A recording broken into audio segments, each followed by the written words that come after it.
Iogopeni AI, teknolojia inayokuja juu sana kwa sasa kwa ajili ya kuwafupisha hao ambao wanajitihada sana kumtumikia Mungu katika uimbaji. Hao watu ambao wanajituma sana kutunga nyimbo kwa ajili ya kumpendeza Mungu wao, kutunga nyimbo kwa mwongozo wa Roho Mtakatifu ili nyimbo hizo zikapate madhabahu pa kutumika nyumbani mwa Bwana. Nasema iogopeni AI, ninamaanisha nini? Si kwamba usiitumie AI, na sijakukataza usiitumie AI, lakini iko namna ukiitumia AI kwa namna ya utumishi na huduma utafeli na unakwenda kuanguka na unakwenda kukosa thawabu yako uliyostahili mbinguni.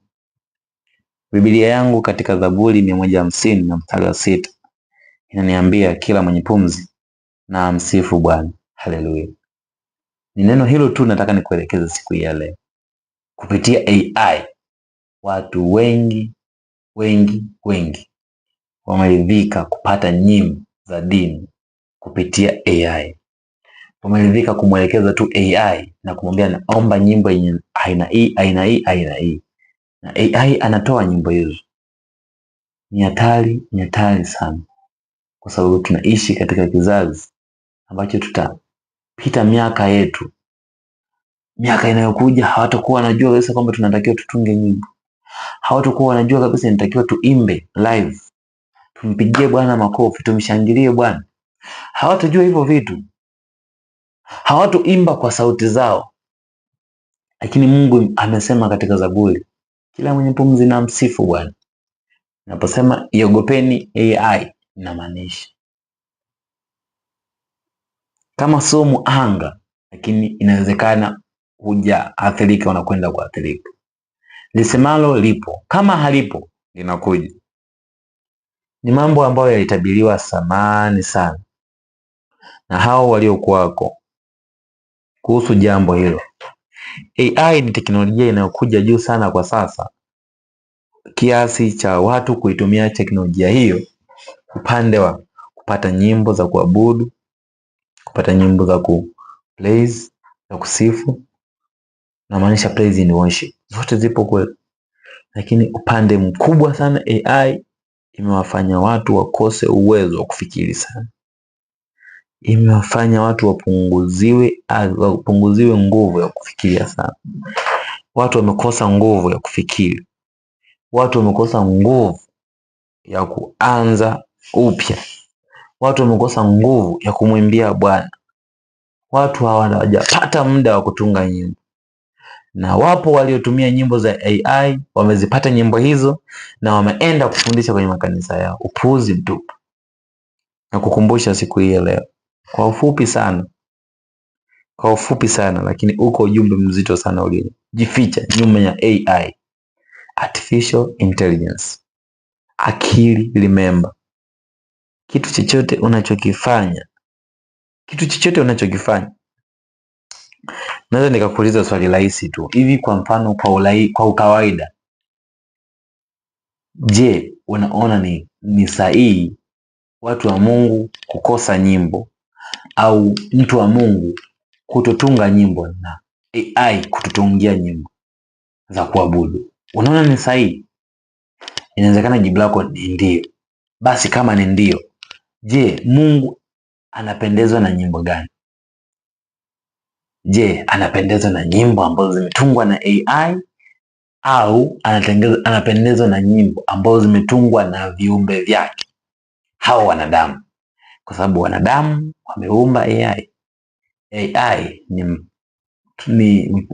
ni kazi ya mikono ya wanadamu kwa maarifa kutoka kwa Mungu. Lakini mwanadamu ni kazi ya mikono ya Mungu. Kwa AI inatakiwa imtukuze mwanadamu. AI inatakiwa sifa zake zote mwanadamu ndo azipokee. Sisi tumeumbwa na Bwana, na dhumuni kubwa la Mungu kutuumba sisi ili tumsifu na kumtukuza, kwa sababu yeye anapenda sifa na ni mwingi wa sifa. Lakini kwa upande huu tumefichwa, makanisa tumefichwa, waimbaji tumefichwa, watu binafsi tumefichwa. AI inazidi kuingia tu makanisani. AI inazidi kutuchukulia tu vibali vyetu. AI inazidi kutuchukulia tu thawabu zetu mbinguni. Kuna watu tutaenda hatuna hata taji kwa sababu AI alichukua taji zetu. Mimi nikuombee leo upate neema ya kutomtegemea AI kwa kila kitu. Ni kweli tupo kwenye kipindi cha teknolojia, utamuuliza AI vitu vingi, lakini mimi nakuombea leo usiwe mtu tegemezi kwa AI kwa kila kitu. Tafadhali, tafadhali. Usiwe mtu tegemezi wa AI kwa kila kitu. Tafadhali, tafadhali. Mungu akupe kujitegemea. Mungu akupe kujiamini. Mungu akupe ustahimilivu. Na pia ombi langu kubwa la siku ya leo, Mungu atupe kumsifu katika roho na kweli.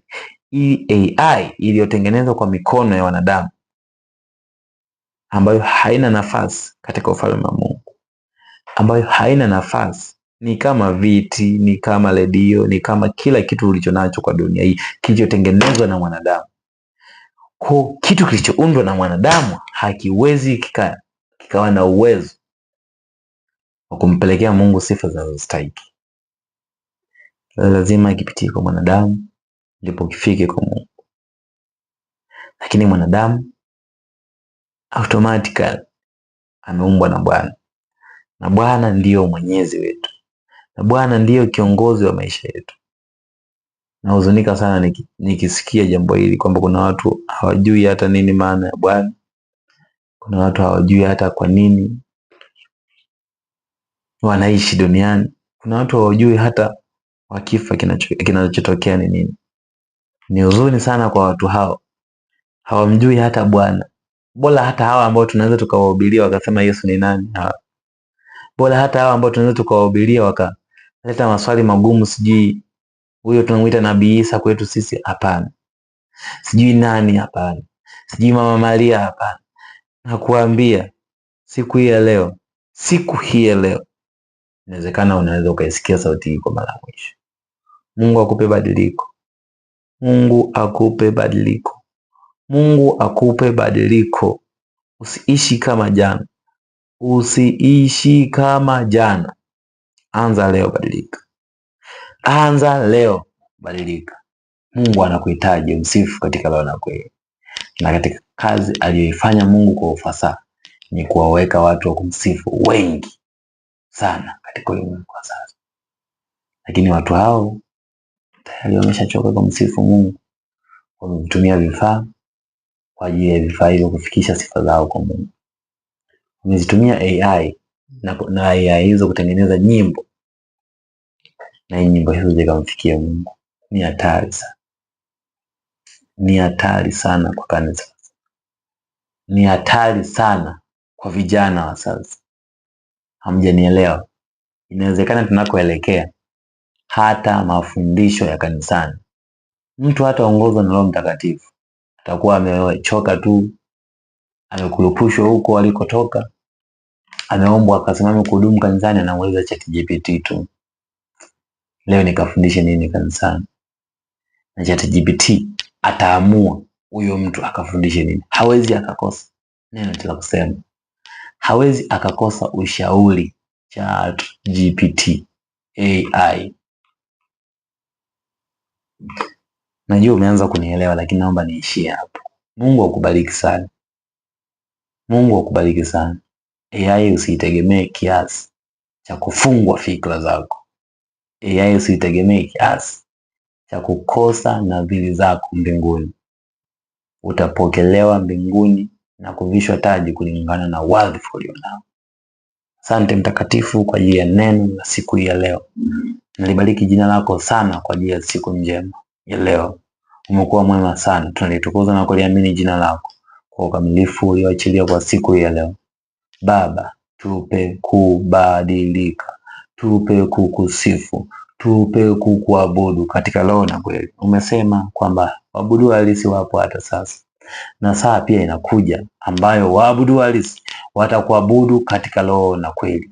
Kali neema ndazikatae katika jina la Yesu Kristo. neema yako ikatufunike tukiwa kama waabudu hao halisi, tukapata kibali siku ile kuulisi uzima wa milele. Katika jina la Yesu Kristo tukiomba na kushukuru. Amen.